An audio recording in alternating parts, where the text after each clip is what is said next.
Hey guys, it's me Chan Dragon, and today's video about Dan Heng Imbibitor Lunae. And this is actually more my honest opinion, but instead I just do the traditional review. How about we take like what the most kinda community say about Dan Heng Imbibitor Lunae, and we take the review from that though. So actually in here, from what I see or heard mostly about Dan Heng Imbibitor Lunae, that they say he's actually broken or OP, something like that. And it's actually true or not, especially for free to play, or is it actually only overhyped or overrated though? And take notes, my Danha is actually very free to play, so it can be very relevant. Not even the add-ons. I know E2 will be very strong, but again, for me it's already spender scale though.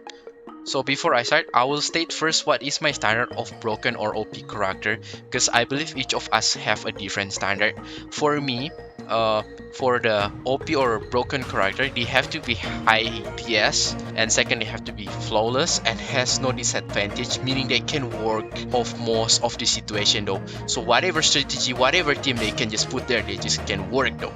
And lastly, is comfy and easy to use though, so it doesn't like feel fancy, it's just like straightforward, easy to use. Let's talk first about the pros or the positive side about Dan Heng Imbibitor Lunae though. And the first thing that I want to highlight, that he deal very high of damage, or he deal a lot of damage. The DPS actually very high. So far in my account that he is the strongest, even stronger than Zele, even though in single target something like that. But it is actually, it's pretty makes sense, just because technically he used 3 skill point. Of course if you get the stack you use lesser skill point, but technically that's 3 skill points, so it's actually more costly than Zele. So that's why it also makes sense. That's why he deal more damage than Celedo. In terms of specialty of DPS, either like for multiple enemy or bosses, actually he strong in both bosses and solo, just because he deal a lot of damage. But of course, to be specific, that he's working the best where the scenario is multiple enemy. That's where you feel like your skill point didn't waste so much, because sometimes when single enemy you feel you kind of waste a lot of your SP. But either way, he's still good in both like multiple or boss though. And second point, this is actually continuation, which is he's actually the best imaginary DPS, at least currently as I recording this video. And actually this is a good thing, because we can utilize the enemy weakness, right? Compared to other game like Hoyover's game like Genshin, you can like ignore the weakness something like that. But this is turn-based RPG, this is have the same concept like Pokemon have weakness and something like that. So if you kind of utilize this weakness, it will makes our kind of like battle become a lot easier though. And currently we only have wealth, and especially if you don't have wealth, then Danring will be a very good like choice and even feel better then. And third point, he's basically has wide range of kind of relic things that you can use for him, and also have a very good free to play light cones, although the difference is actually pretty quite significant with the signature icon, but it's actually still very good, especially if you can superimpose 5 though. Basically for the relics, it's just very easy. You can just do the 4-piece musketeer if you like, 2-piece the musketeer and 2-piece for the imaginary set, or you want the 4-piece imaginary set. Basically all of them perform very good, and the difference is not that super huge, so it's kind of quite competitive and very comparable though. So it's actually very good things though. That means we have a lot of selection, and for free to play and especially beginners, it's actually a good thing though for you, because you don't really have to force to farm in specific thing. You can just like to see what you have in your account. Probably you only have musketeer, and yeah, that can work. And especially also for the icon, you can just grind eventually, doesn't have to feel forced to pull the signature icon. So that's it for the pros or the positive side about Dan Heng. Now we will talk about we will say the negative or the minus about Dan Heng itself. The first thing I want to highlight, that I think this is the biggest problem in Dan Heng. Not problem, but I would say you really have to put attention though, which is he's actually restrictive in terms of team building. Dan Heng indeed very strong, but he really needs special team, or at least set up though, in order to make like Dan Heng looks deal a lot of damage, or at least to make like Dan Heng very shining though. Because like first time I tried with Dan Heng, I just put like whatever I kinda want to do, like how I did my team building with Cele or Clara. I just put whatever like random stuff. Yeah, they of course if I put in their specific team, they looks great, but usually the difference is not that super noticeable. But for Dan Heng, it's very noticeable that the gap, if you put with random teams with the one that make the specialized team for him, feels so different. Like in MOC, I can save a lot of turn, just the difference of the team itself though. So because of that, doesn't mean that Dan Heng cannot put in random, but you can feel a significant difference between the one that you put a specific dedicated team for him compared to just put random. Second point, this is still continuation, but I kinda have hard time to explain. I hope you understand. So because he's being restrictive, that means he also have lesser strategy that we can utilize for Dan Heng, or we cannot apply so much different strategy. If you compare like let's say Blade and Clara, they pretty much like you can put in every single like kind of team because they just flexible, can work in every situation.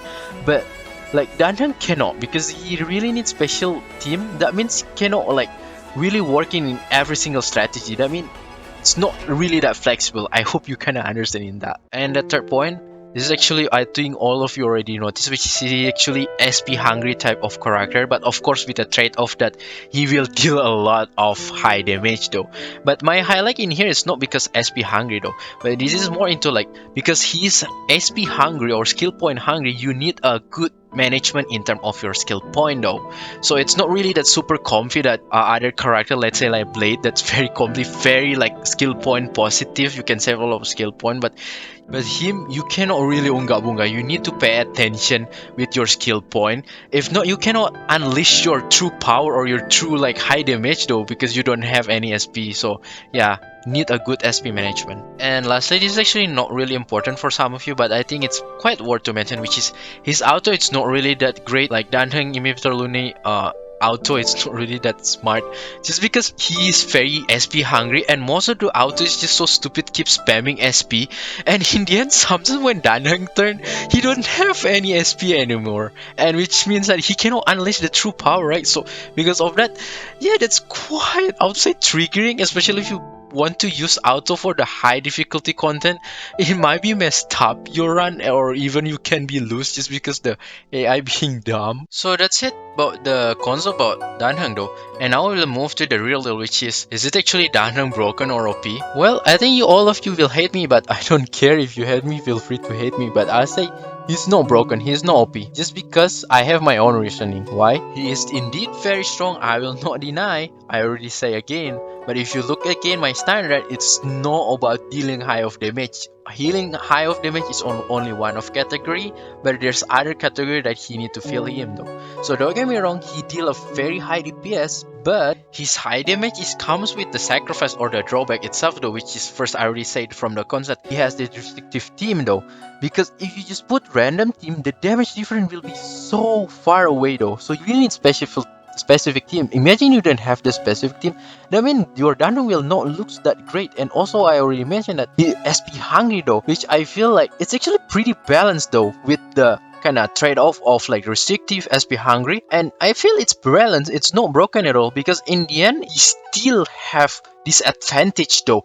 that in the future Hoyoverse can make him looks bad. So imagine if future Hoyoverse decide to release the enemy that keeps stealing your SP. Of course right now we already have the similar mechanic from the weekly boss, but this one imagine for the daily basis, let's say simulated universe or MOC or maybe future permanent content. And in here then Dan Heng will get like disadvantage because he will lose the DPS. Of course some of you will argue that, oh, you can just use the burst so he can save up the skill point, but again you have to rely on burst, which will be not so comfy. And maybe some of you argue that, okay, you can utilize the propagation buff, then that means you have to rely on RG to get the propagation buff that save the Dan Heng's skill point. That still kind of make Dan Heng lose DPS then, or get disadvantage. And with this kind of scenario, of course Blade will get more advantage in here, just because he doesn't really have to very hungry in skill point, and in here Blade will be shine more. So because of that, Dan Heng still have this advantage though. So he's not kind of feel like Jesus that can cover everything.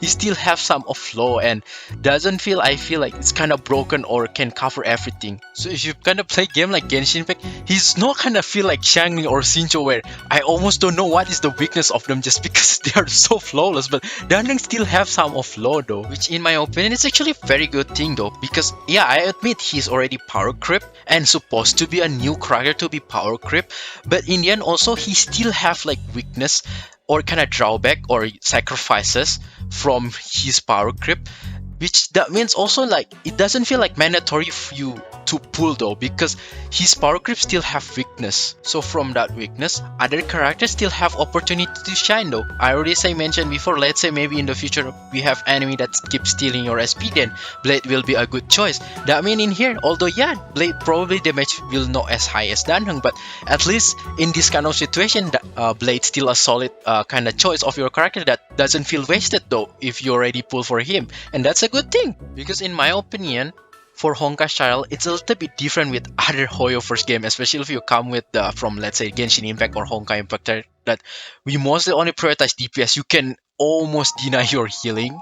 But in Honkai style, it's not only about high DPS or high damage. Also, it's also about survivability. That's very important if you realize how much the survivability is very important.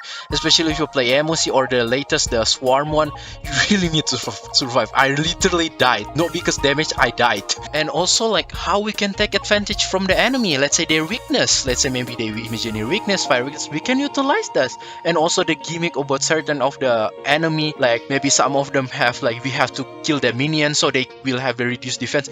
In here we can utilize though, and it's very different from the other Hoyoverse, and we can just unga bunga. And also the buff in here is actually very impactful. Let's say in the MOC, don't underestimate the buff. It's very helping you though in order to clear. Also simulated universe, the new swarm mode, the buff is very good. Your strategy in your buff will be helpful for you. It's very different than Genshin Impact, that's Spiral Wiz, that mostly the buff only work until work 11. For 12 usually there's almost no buff. Again, it's not about only damage, it's about like things that you can take advantage and survivability. So for me, I don't think he is OP, but I will still admit he is very strong character. But in terms of overrated, for me it's very mixed feeling. I would want to say it's yesn't. It's very yesn't. The yes part is that because mostly of Hoyoverse community, they only care about the DPS.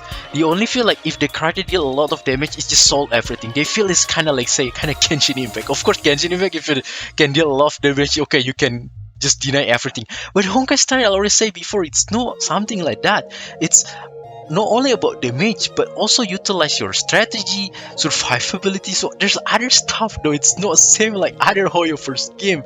So just put everything in damage. That will be not your kind of like problem solver. It's not your Jesus for every single problem though in your account. So it turned out to become misleading for me. And probably in the end, some of the people account it's not even getting fixed. Because I would, to be honest, for my example of my account, in order for me to account to be fixed is what I need a very good solo sustain or healer.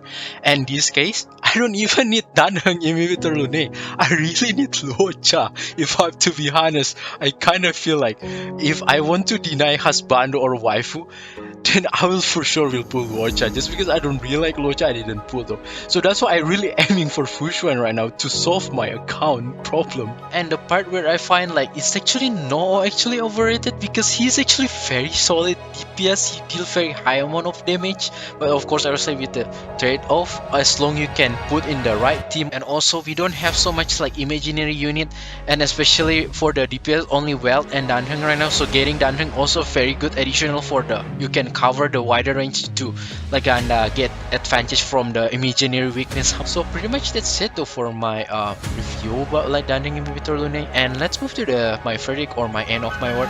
And I feel like Dan Heng Imbibitor Lunae is that type of card that actually very strong or very solid main DPS. However, don't forget is that he's not a very perfect unit though. He still has some drawback or like trade-off that you need to sacrifice, which is the limited team like restriction, and also you need a good like SP management though. So he's still not flawless.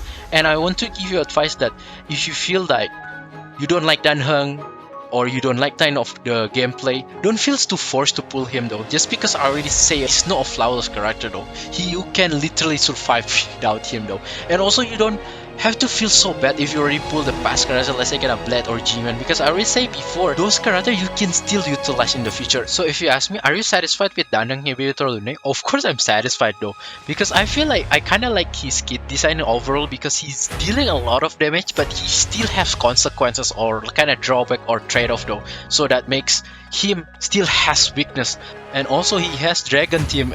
You know my channel, right? Chan Dragon. I really like Dragon, so I'm already sold. And yeah, pretty much that's it though. If you like this kind of video, feel free to hit the subscribe button and like, and I will see you next time. Bye bye.